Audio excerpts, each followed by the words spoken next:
The Sounds of Nightmares, Chapter 2, A Penance at the Bathhouse. And in this session, Noone recalls the man in the fishing hat that she saw in the room full of jars, the only part of Chapter 1 that she could not remember about her nightmares. And Otto seems to be getting a little obsessive over this man, but for good reason. This is the same man his beloved Cece told him about in her nightmares before she disappeared. So the session begins with Otto setting up this contraption that's supposed to aid Noone in remembering certain parts of her nightmares. Noone knocks at the door. She's got a joke. What happens to a stone that overcomes its greatest fear? Now, she never got the punchline, so she never delivers the punchline.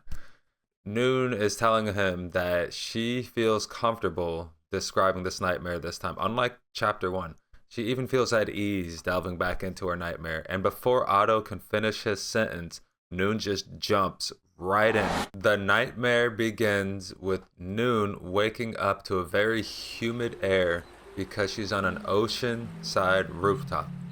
This time, she has a friend. And this friend, his name is Jester. Well, that's his nickname. And it's because he's known for telling jokes, except he either never remembers the punchlines to these jokes, or he has a delay to delivering the punchlines because he's having trouble recalling them. And Noone notes that it's as if he's losing a piece of him every minute he stays in this nightmare world. So Jester asks Noone, do you know a way out of here? But Noone is just as lost as Jester is. So they look around and they find these planks connecting these rooftops, just like in the game where you have these planks connecting rooftops. These planks are only big enough for kids to go on, not adults, only the kids. Noone and Jester are going rooftop to rooftop, plank to plank. Below there's a market full of merchants selling goods with a line of plump men and women, adults by the way, and they're wearing masks. And this line of men and women are leading to a bathhouse. They're bringing stuff like perfumes and soaps to this bathhouse. The bathhouse reeks of a stench, a fishy stench. And Jester and Noone get to the last rooftop, and Noone notices that Jester's kind of gone quiet. He's kind of nervous, so Noone asks for another joke. That's when Jester delivers the joke. What happens to a stone that has overcome its greatest fear? And of course, Jester cannot remember the punchline. And just as that happens, Noone hears a voice, and she looks over, and it's the man in the hat that she saw in the glass jar room. So Otto cuts her off right there, and he gets his contraption ready that's supposed to aid her in remembering. He calls it a glue for your mind. Noone begrudgingly puts on this device, and the counselor, Otto, pulls out a pendant that belonged to someone very important to him. We just know that someone has got to be Cece. Anyway, this pendant has a spiral within it, and he uses it for hypnotherapy, which he's about to do to Noone.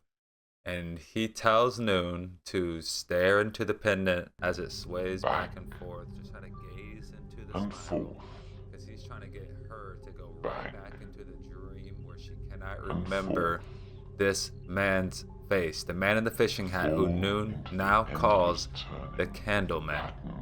Noone hypnotically drifts right back into her nightmare, and she's face to face with the Candleman. This time, she's got a description of this man.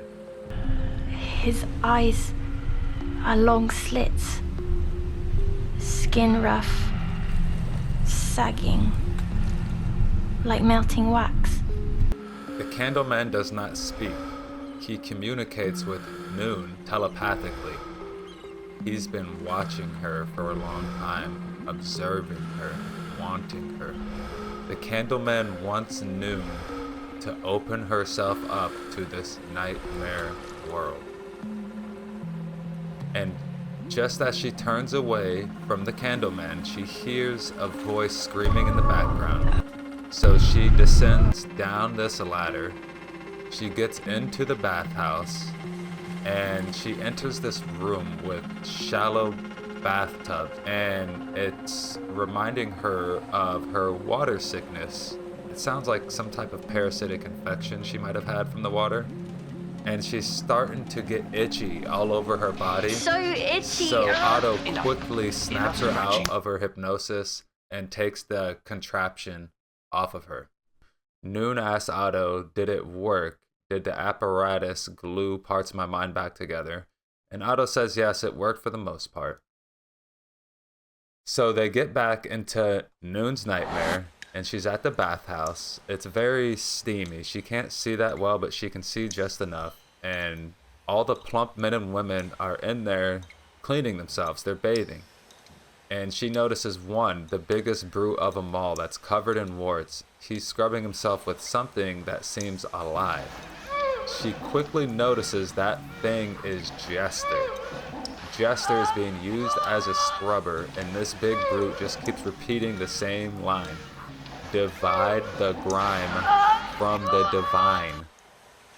And this startles Noone because the bathers notice Noone. So she frantically tries to escape. She slips. She reaches a door that's locked, and she's trying to pull it open, but she can't. So she just narrowly escapes by sliding through this crack. And she's into another room.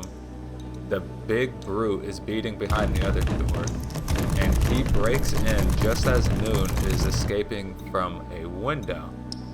And the brute grabs Noone's leg, and this brute still has Jester under his arm, but Jester's body is now limp.